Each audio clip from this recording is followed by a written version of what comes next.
Hey Wikia, I'm Grae Drake from Rotten Tomatoes, and we're here to talk about The Walking Dead. It's season 5, episode 14. There's only 2 left this season, called Spend. I'm the critic, but I am joined by my fan, my worthy foe, WalkerTexasRanger. Say hello.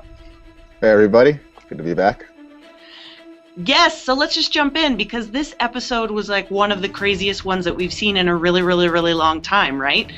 Let's start by talking about how everybody hates Noah, but we don't have to hate him anymore, because he's gone. Well, honestly, I didn't really like Noah that much, but the way that he got taken out was just needlessly brutal. I know this is a show about zombies biting and ripping people up and stuff, but like they actually went through the time of making like a doll thing to rip apart, and unrealistically so. Like those things just squished up his brain, his skull, like with no effort, and I'm like, wow. I don't like that you didn't like this, so I'm gonna mute you. Because Noah getting taken out this way is perfect, because nobody really liked him ever. I don't know one person that really liked him. You and I both didn't really like him. So I say that Noah's demise was meaningful. It gave a lot of poignant, it gave a poignancy to his existence that I didn't think he had otherwise. And the fact that he was staring into Glenn's eyes, just shocking. More shocking than him being ripped limb from limb.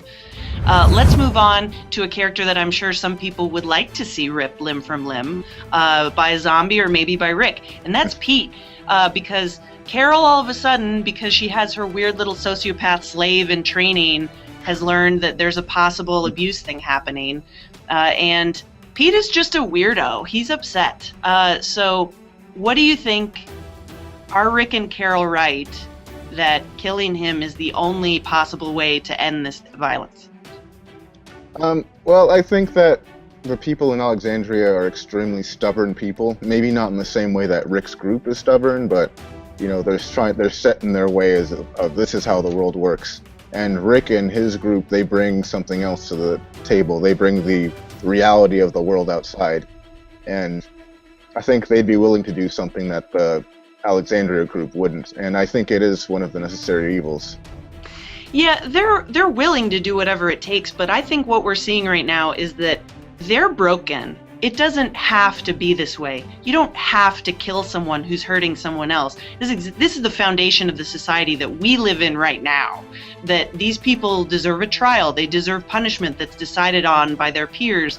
And I understand that that's a luxury that people who aren't being chased by bloodthirsty zombies enjoy. Okay, well, I do agree that they are kind of monsters, but I think that's kind of a good thing, and I think that's something that they needed to bring into Alexandria in order for them to survive. So let's talk about your favorite part of this episode, because there's so much that went on. It was, there's so much crammed into 42 minutes. Yeah, this was a huge episode for not only development and action, and I think we saw both of those things in Abraham's scene. When he takes charge of the crew when the zombies are coming, and one of his crew is attacked, and the original Alexandria plan is when someone is swarmed, you leave them behind. But Rick's group is like family, and like I was saying before, they're starting to try, and Abraham's attitude is, this person's my family, I have to protect her, and he does that, and he takes charge and really shows what it takes to be a stronger community. Maybe not in the same way that Rick does it, because Rick is kind of just like machete to the face.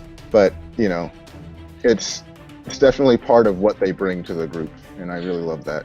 I liked it too. I'll tell you what my favorite part was of this episode. Gabriel. We have totally forgotten about Gabriel. He sort of faded away for a little while, and then he starts this episode by getting back into the church and ripping pages out of the Bible.